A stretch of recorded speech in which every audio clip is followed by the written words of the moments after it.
Breaking news on Good Morning Football. Just talked about this guy a little bit ago. Ian Rappaport reporting that the Saints and star wide receiver Michael Thomas have reached a blockbuster 5-year, $100 million extension. This contract makes Thomas the highest paid wide receiver in NFL history. Guys, get this. He's also the first non-quarterback offensive player to sign a $100 million contract. Congrats to him, his agents, everyone who negotiated the deal. And now it's now or never. What goes well with $100 million? A Super Bowl ring. Mm-hmm. Ooh, or not. I mean, now that you have the $100 million, you can kind of relax and take your time approaching that Super Bowl ring. But he has Drew Brees, who deserves to have one more ring. But here's the thing. When you start the season off the way that Michael Thomas did, I mean, the catch rate, the percentage, the lack of drops throughout his career, I mean, you can only expect the team to do what's right by him. And I'm glad that the Saints went out there and did it. Not only did it, but they reset the bar. And that's what it's all about. As a wide receiver, I can selfishly say I'm in love with this decision and how it all worked out, because we only see this with quarterbacks. The bar keeps resetting and guys getting paid and paid and paid. Now, if you're a young receiver in this league and you're a number one wideout, go get you a Michael Thomas contract. He was awesome last year. No other Saints wide receiver had more than 28 catches. Traquan, the only one to even have 28. He had over 100. Michael Thomas did. He gets paid. Bigger picture? Or yeah, I mean, the other wideouts. To your point, Kay, I think Traquan and Ted Ginn is, entering another. All these guys that were on this team last year and Drew Brees targeted, but that offense right now is Kamara and Thomas and Brees, and it's all the bells and whistles with obviously Taysom Hill, and Sean Payton's a brilliant play caller and gets everyone else involved.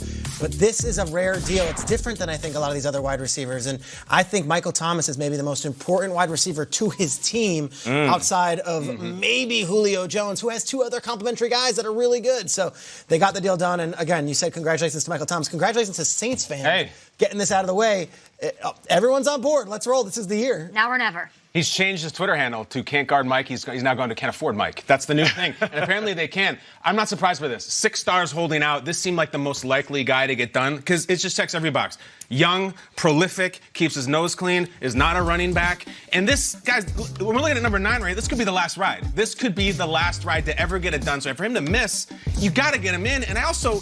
There's going to be a long era of post-Drew Brees New Orleans Saints, and it's probably going to be a very green quarterback. If you're going to run and keep winning after Brees leaves, you need the 6'3" machine who catches 100 catches getting out of bed. This is a fantastic, fantastic moment. I think Peter said it right. For the Superdome. I can hear him already. Whistle man, that's it. Going crazy today. That's it.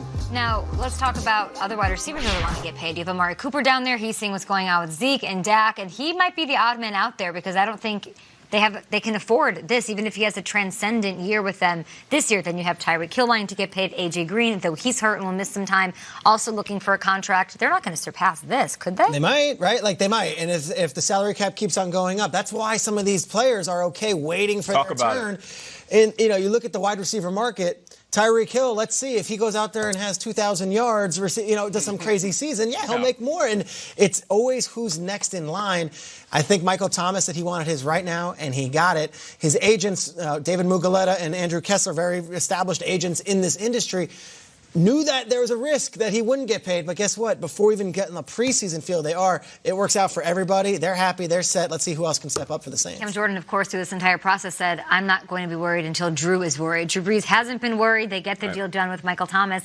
You two were debating who's more loaded in the NFC. You didn't bring up the Saints. And, we talked about some of their younger wide receivers, the fact that they might have the best wide receiver, quarterback, running back trio in the NFL. They also added Jared Cook. So just if we talk about this offense as a whole and improvements that they made, Sean Payton's a guy that's going to draw up plays for Jared Cook. This isn't going to be Ben Watson or Josh Hill or anything like that. Jared Cook's a guy coming off career highs with the Raiders, comes on over. It's been a while since we've seen a tight end, Andrew Brees, on the field and with the creativity of Sean Payton. Like, this offense is here to play.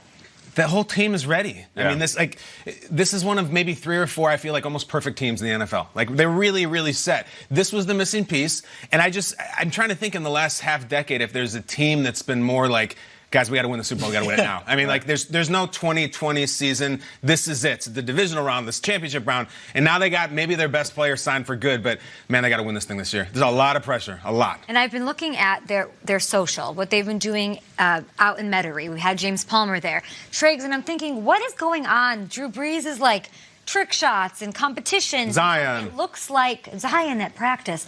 It looks just too fun for what training camp should be. And then you said it, Kyle, the pressure is at a 10 out of 10, at an 11 out of 10 on them to win after 2 tragic losses, in their opinions, in the eyes of their fans. I think they're trying to keep it light for a reason out there. Keep it light, have fun, keep doing what you're doing. We're going to take care of everything. I feel like the fun is sort of trying to erase some of the pressure that other teams feel. I think that's an underrated aspect of Sean Payton. We know Sean Payton as the fiery guy on the sidelines. Last year, Sean Payton would bring in college mascots, the actual mascot for a player who was an alumni whose team won a big game. Like Bucky Badger? Bucky Badger would show up and say, hey, Mike Thomas, Ohio State won. Hey, look who we brought in. Like, just to keep the guys loose and fun. There's 31 NFL teams that operate in their own way, and then there's the Saints, and they're almost like they're behind Fort Knox. We don't really have a lot of access to them. Yeah. Sean Payton has them all dialed in. They love their players. They love Michael Thomas, and they love to have some fun. I think the Saints are one of these teams that everyone might expect to collapse because of last year. They might be even better this season. We love to have some fun tonight, and we got some business to take care of. Yeah. Yesterday, we introduced the missing 6. Yeah. 6 stars who are holding out right now, and this is what we're waiting for. One of them to show up. Come on over here. This used to be the Nick Foles shrine. We rode it all the way into the playoffs. Yes. But then we had our missing 6 yesterday. Hi, Hamilton. We got Mike. What's up, Hammer? This is the guy. Mike, Trench, Davian, Zeke, and Melvin, and Yannick. It makes me happy to do this, guys. Mike's candle's going out in the best possible way. It is over. Mike is now coming to camp. He is set with the biggest contract ever, $100 million. So who's next? We have now the missing 5, my friends. So if you see any of these people, their teams have not seen them. But we are thrilled. I'm even going to bring Mike over to the table. What do we do? Join us, right? When they do sign in their report, Kyle, impromptu, what do we do? Do we just keep them at the table for the rest of the day? Is that what it is? I think it's true. We have a $100 million deal and a 10-cent prop. It's perfect. It's good. I'm going to sit right there. Can you show the people the popsicle sticks? Those are beautiful.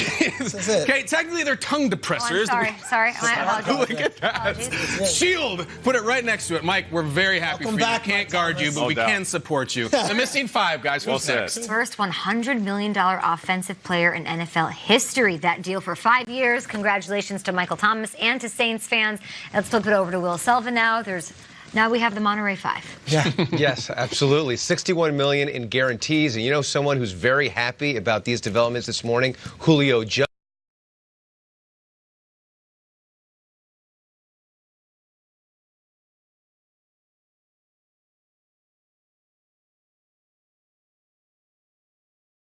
Pads. The future Hall of Famer suiting up for the first time since a win over the Eagles on December 31st, 2017. He certainly impressed his teammates. Left tackle Tyron Smith commenting that it was as if number 82 never left. Witten calling it a good day in Oxnard, California. And when nobody is asking about the contracts of Ezekiel Elliott, Amari Cooper, and Dak Prescott, it is also a good day. But that's not happening, not anytime soon, especially with Zeke training in Cabo. Witt weighing in on all the pending deals. I think from a player's perspective, you got to have strong leadership from within, you know, and when 2 of the 3 guys are your best players that are holding out, that are here like Dak and Amari are, they work hard. This is Dak's team. These guys love playing for him. And then with Zeke, I think people just understand the business. Nobody loves football. Nobody loves practicing football, being around the guys more than Zeke Elliott does. So, you know, it's hard for him to be in this situation. I think guys just respect what he's going through. Focus on what we can do to get better and you know, hope for the best, knowing that that'll get worked out before it's time to get going.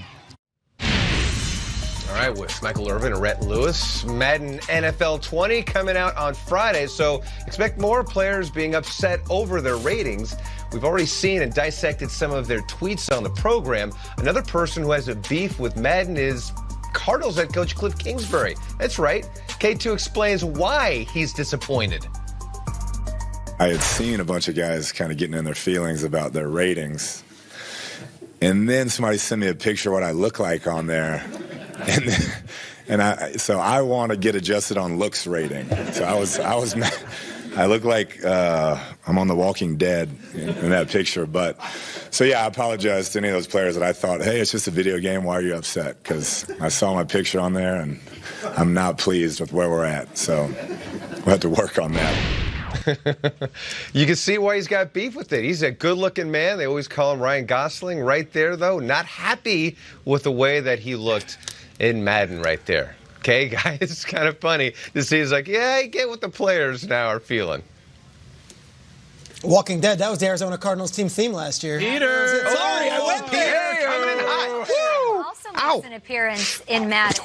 Yeah. Morning Football does. Are you happy with the way you're portrayed? You know, it's a funny thing. We're part of the game, and we do segments here, if you haven't played it, where we talk about fictitious players. Thanks, Will. And I'm like the Simon Cowell of the group. Like, I'm a curmudgeon, and people are now playing, and they're tweeting at me like, yo, that Kyle Brandt's killing people in this game. Fictitious players, of course. But, guys, I'm playing a character here. I'm a thespian, so I take it as a compliment. You Nate, were don't just shake your head at You me. were negative Nancy that whole shoot. It was And I'm the pump-up guy, I thought. I know. It was great. It's actually a huge honor. If you guys do pick up Madden, I think it comes out August 2nd. Yes. We're in the game, which It's is the crazy. coolest deal in the world, and I'm so fired up for that. It is pretty We were cool. supposed to share that, but we just did. Live television. Up next, Michael Thomas gets his deal. We'll give you all the details, the ramifications, and the ripple effect to other wide receivers like Tyreek Hill, A.J. Green, and Amari Cooper.